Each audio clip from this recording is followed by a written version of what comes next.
What's up, guys? In today's video, I'm going to share with you 3 extremely powerful tools that you can use to take control of your business finances. Now, this all started for me where I got to a place in my business where I felt like I was making a whole lot of money, but not really making any money.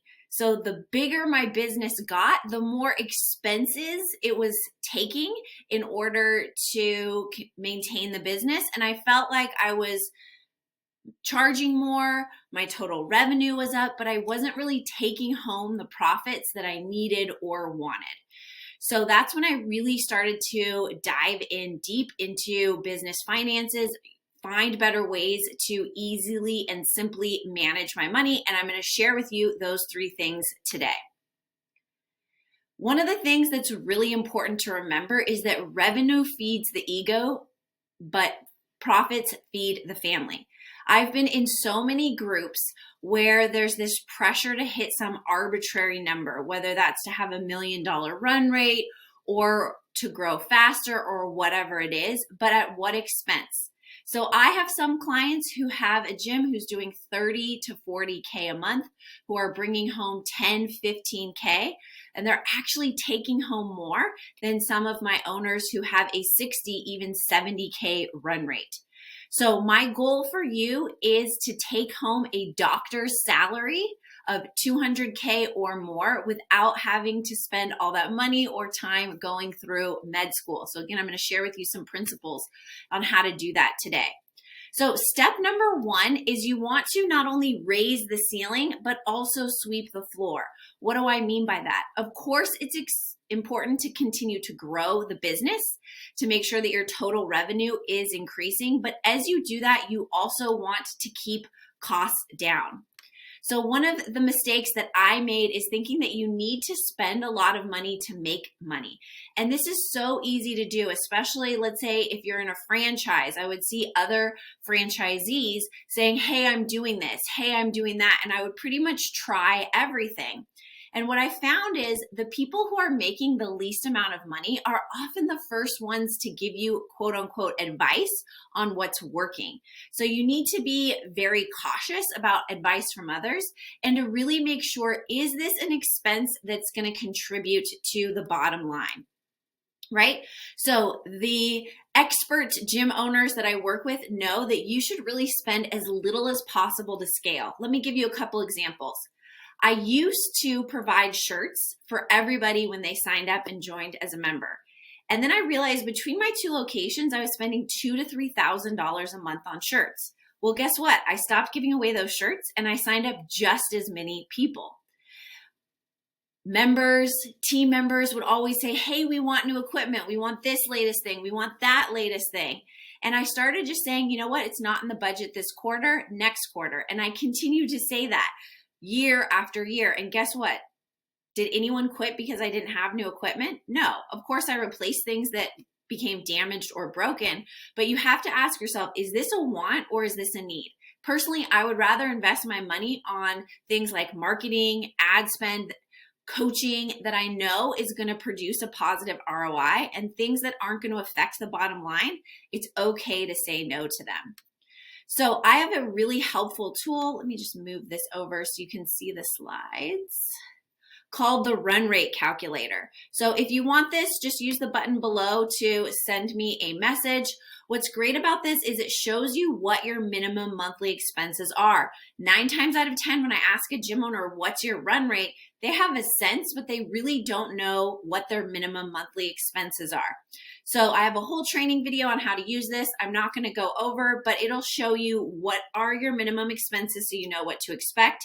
It'll also give you this pie graph, which will show you what percentage of your expenses are from each category, which can be really helpful. For example, you want to make sure that your payroll is no more than 30% of total revenue. If it's greater than 30%, you're going to have a hard time maintaining profits. So this again is a very, very helpful tool. I like to do it once a quarter, just go through my bank account, see what my expenses are, and then say, what can I cut? What do I really need? This can be a very eye-opening exercise. For example, the first time that I did this, I realized, wow, I was spending $2,000 a month on different SaaS programs. None of them individually were very expensive, but the sum of them was adding up to a very large amount of money. And I realized, hey, I don't really need all of these SaaS programs in order to run my business. So again, if you want this, just let me know in the comments and I will shoot it right over. All right, step number 2 is to set your pricing.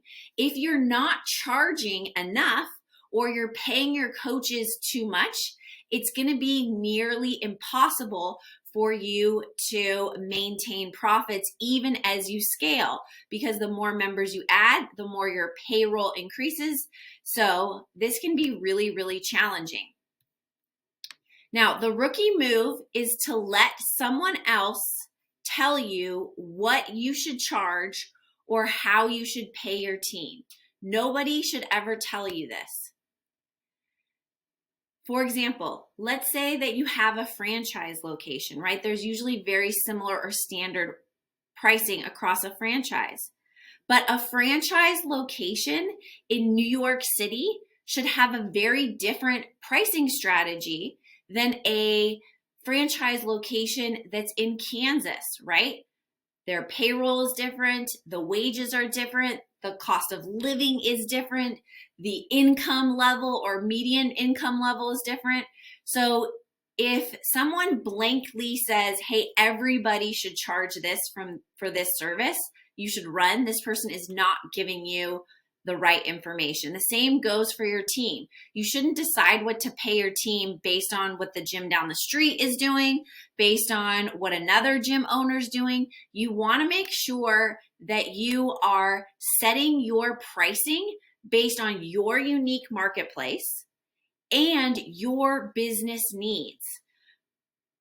So it's very, very important that you maintain a 70% profit margin on each individual service. What do I mean by that? If you charge $100 an hour for personal training, you should only pay your coaches or your trainers $30 an hour to service that session. If you don't maintain a 70% profit margin, by the time you factor in customer acquisition costs, operating expenses, all of the other fees associated with running your business, there will be nothing left in terms of profits for you to take home to your family. So I like to use a really awesome tool called the Payroll and Sessions Calculator. So this will do a couple different things. Number one, it should tell you if you are charging enough, if you need to increase your prices. The second thing it'll do is tell you how much you can afford to pay your trainers.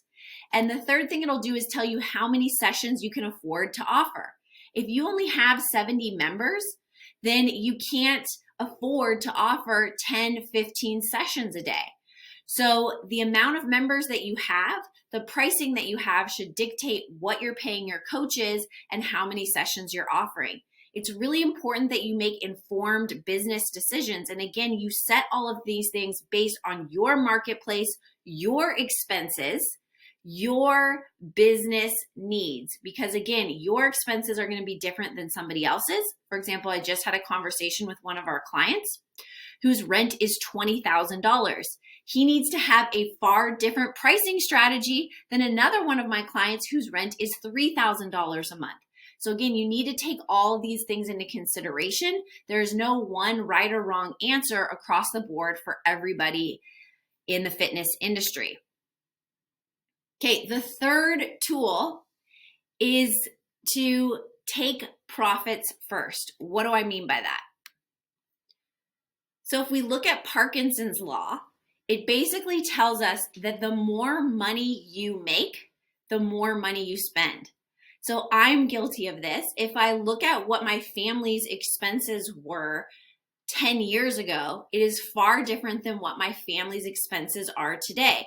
The more my income has increased, the more our expenses have increased.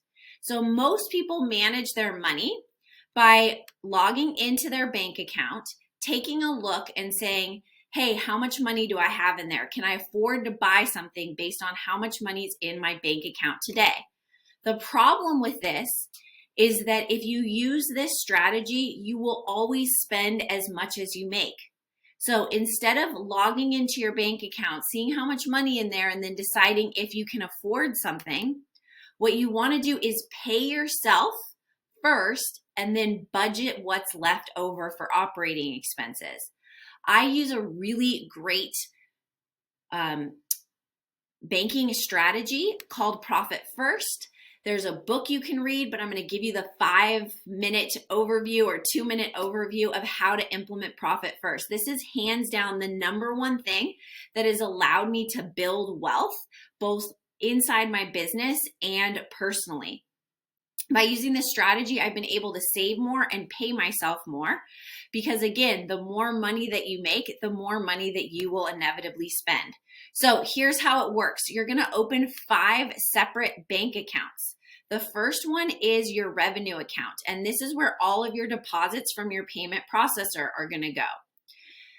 The second one is your operating expense account. So this is your main checking account that all of your business expenses are going to flow through. So when you make this change to Profit First Banking, you'll need to let your payment processor know, hey, I want all my deposits to go into a different account, and I want all my fees to come out of a separate account. The reason why is because you're going to zero this account out at the beginning of every day, and so you don't want your payment processor to try and draw fees from that account and to get an overdraft. The next is your owner draw account. This is when you're going to pay yourself. The fourth is your tax account. You're going to save for taxes, and the fifth is the profit account. So what you're going to do is allocate percentages that you are going to distribute your deposits based on your unique business needs and your financial goals. So again, this strategy has allowed me to save more money than ever before, because when I look in my operating expense account to say, can I afford something?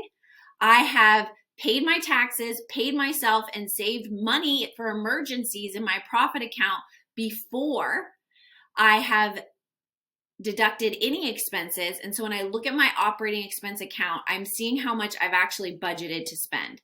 So if you're someone who hates budgets, you can't stick to them, this strategy works really well. If you're someone who avoids paying taxes, or maybe you've had a really uncomfortable conversation with your CPA lately as we approach tax time, you're surprised you're hit with a big tax bill, setting aside taxes in the beginning makes it zero stress when it comes to pay taxes because you've already set that money aside.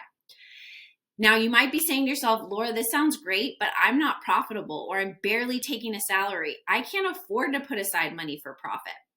So it's really important that you just get in the habit of doing it. Even if you only contribute $1 a day from your deposits to your profit account, just building that muscle and getting in the habit of setting aside money for profits, setting aside money for owner pay and for taxes first, those percentages will increase over time. And again, it is the most effective way that I have used to build wealth, both in my business and personally.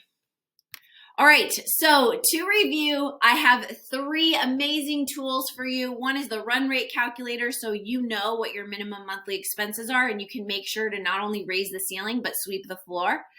The second is my Profit Maker payroll and session calculator that'll tell you how much you should charge, how much you can afford to pay your team, and how many sessions you can afford to offer. And the third is the Profit First banking system. So if you want any of the resources, I've got instructions for how to do Profit First. I have the different templates as well as videos. Just let me know in the comments or by clicking the button below this video. All right, guys, I look forward to seeing you back in another